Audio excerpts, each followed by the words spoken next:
Whenever I listen back to something that I do, it just makes me feel weird. Hi, my lovely. Hi. Welcome to America's Got Talent. She stood backstage in a borrowed leather jacket, hands trembling, unable to look anyone in the eye. 13 years old, barely 5 feet tall, and about to walk onto one of the biggest stages in the world. Nobody in that theater had any idea what was about to happen. The girl who could barely whisper a greeting to a stranger was seconds away from opening her mouth and sounding like she had lived 100 lifetimes of heartbreak. This is the story of Courtney Hadwin, not the story that gets invented for clicks, not a fake tragedy dreamed up to make you cry, but the real one. A story about a girl from a tiny village in the north of England who became a global sensation overnight, who came agonizingly close to winning it all, who watched her dreams slip through her fingers on live television, and who then spent years in the quiet, unglamorous grind of rebuilding a career after the cameras stopped rolling. That story is heartbreaking in its own way, not because of some invented disaster, but because of how honestly hard it is to hold onto a dream once the world stops watching. Stay with us, because the truth here is stranger, sadder, and ultimately more hopeful than anything fiction could invent. Long before the bright lights of Hollywood, there was a small terraced house in Heselden, a village in County Durham in the northeast of England, where the wind comes in off the North Sea and the rows of houses look much the same as they did 50 years ago. This is where Courtney Hadwin was born, on the 6th of July, 2004, to Anne-Marie and Paul Hadwin. She grew up with a younger sister, Melissa, and a younger brother, Paul, in a household that was loving but far from wealthy, the kind of home where a big dream had to be built with pocket money, second-hand equipment, and a lot of patience. County Durham is not a place known for producing pop stars. It is coal country, or it used to be, a region built on mining towns that had to reinvent themselves once the pits closed. People there tend to be private, hard-working, and deeply skeptical of anyone who gets too big for their boots. Courtney grew up surrounded by that same quiet, unassuming culture, which makes what came later even stranger. Because somewhere inside this shy little girl from a former mining village was a voice that sounded like it belonged to a blues singer from 1968 Memphis. Nobody quite knows where it came from. Her parents were not professional musicians. But music was always present in the house. Records playing in the kitchen, radio on in the car, the ordinary soundtrack of an ordinary English childhood. What was not ordinary was how Courtney responded to it. From a very young age, she was drawn to soul, blues, and classic rock voices, the raw and gritty end of the musical spectrum rather than the polished pop songs most children her age were singing along to. She has said in interviews that she does not remember ever making a conscious decision to sing that way. It was simply how the music came out of her once she opened her mouth and let go. That contradiction, the gap between how she seemed and how she sounded, would define nearly every stage of her early life. Off stage, teachers and neighbors describe a soft-spoken, almost timid child. On stage, something else entirely took over. It's a phenomenon anyone who has watched footage of her early performances recognizes instantly. The quiet transformation, the visible nervousness dissolving into ferocious, full-bodied sound the moment the music started. Courtney's first real taste of performing in front of strangers came not from a talent show at all, but from something much smaller and much more ordinary. An open mic lunchtime session at school. A video of her singing during that session found its way onto YouTube and began quietly circulating, picking up views from people who could not quite believe the voice matched the girl. It was hardly viral by internet standards, but it was enough. It was proof, both to Courtney and to the people around her, that there was something worth pursuing. In April of 2015, when she was not yet 11 years old, Courtney traveled to Newcastle to audition for Teen Star, a UK singing competition aimed specifically at young performers.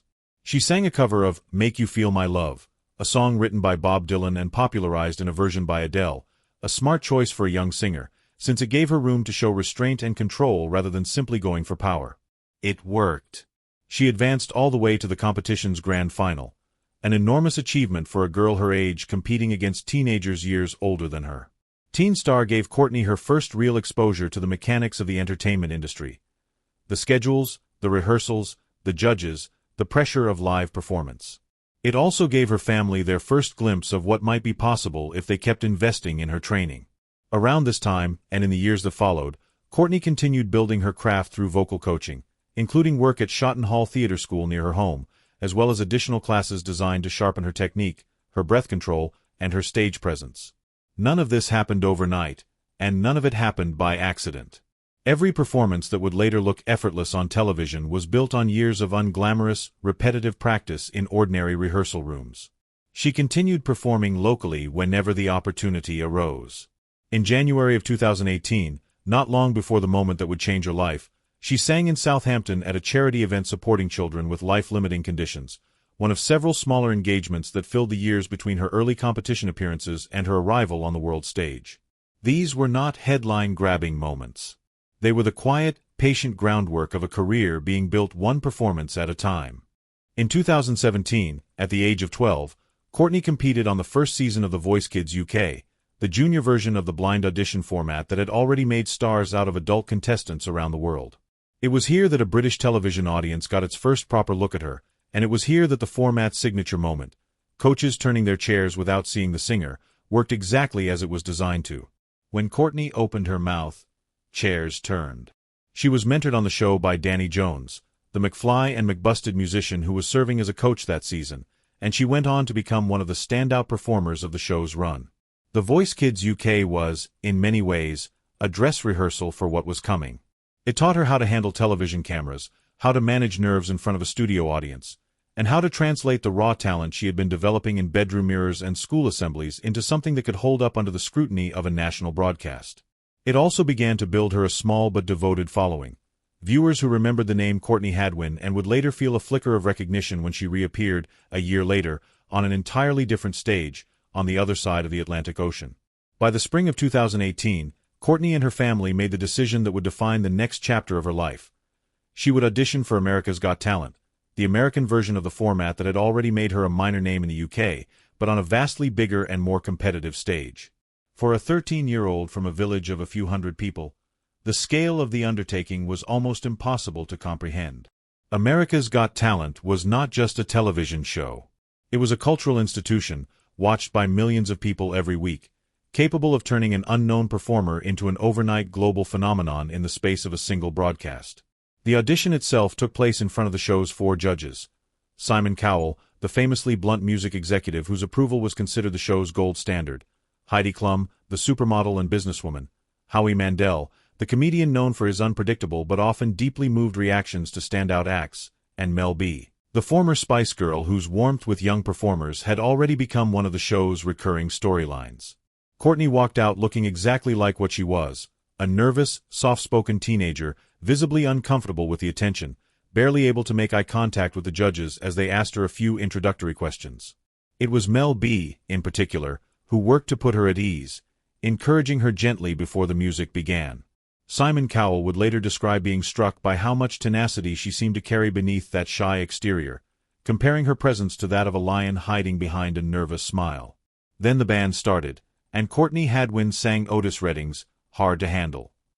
What happened next is one of the most replayed audition moments in the show's history.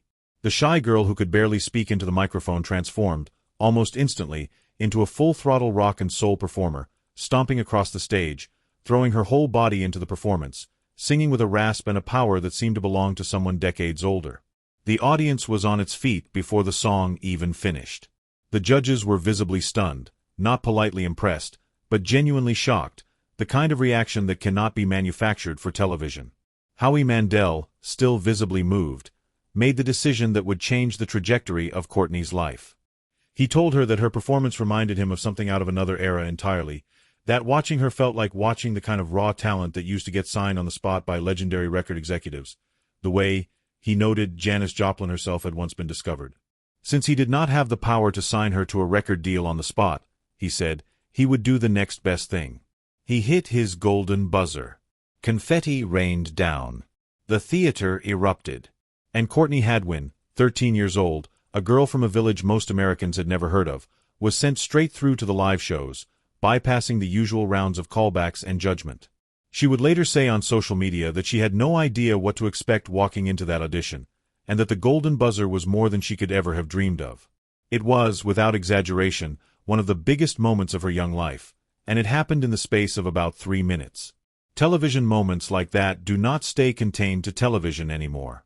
Within days, clips of Courtney's audition were spreading across every major platform, shared and reshared by people who could not quite believe what they were watching. The video would eventually rack up tens of millions of views on the show's own channels alone, becoming the most viewed audition of the entire season, and continuing to climb into the hundreds of millions of views across platforms in the months and years that followed.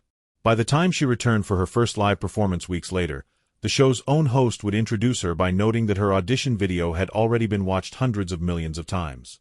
For a 13-year-old, that kind of exposure is almost impossible to process. One week she was a schoolgirl in Peterlee. The next, she was being recognized, praised, and picked apart by strangers across the entire English-speaking internet. Journalists from British outlets like the BBC ran features asking who exactly this new sensation was, breaking down her background into digestible facts for readers who had never heard her name before the audition aired. American entertainment press did the same, in even greater volume. She became, almost overnight, one of the most talked-about new faces in reality television. And unlike some viral moments that fade as quickly as they arrive, Courtney's story had somewhere to go, because the season was only just beginning. What most viewers never see is the enormous logistical and emotional undertaking required to keep a 13-year-old competing on a live American television show while her actual life, school, family, friendships, continued back in England.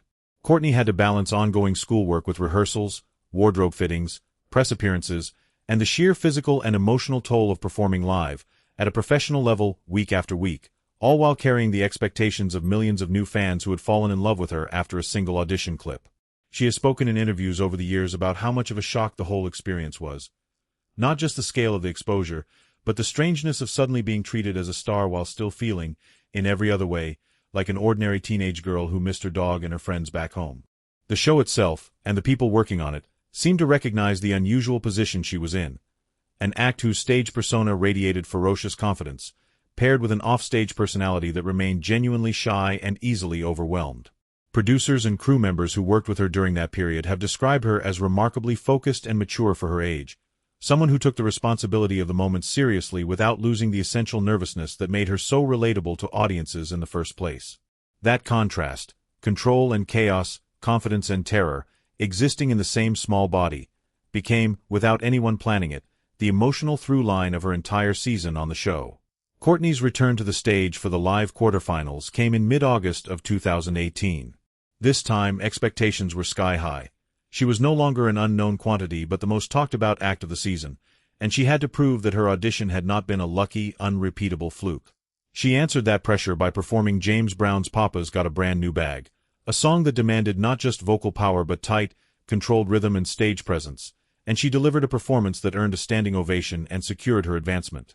A month later, in the semifinals, she raised the stakes again, tackling Steppenwolf's Born to be Wild, a rock classic that gave her another opportunity to showcase the raw, untamed energy that had made her audition so unforgettable. Once more she advanced, this time securing her place in the season's grand finale. An extraordinary achievement for a performer who, only a few months earlier, had been an anonymous schoolgirl half a world away. In the finals, held at the Dolby Theatre in Hollywood, 14-year-old Courtney performed Tina Turner's River Deep, Mountain High, another towering vocal challenge that she met head-on, refusing to shrink the performance to fit expectations of what a young teenager should sound like.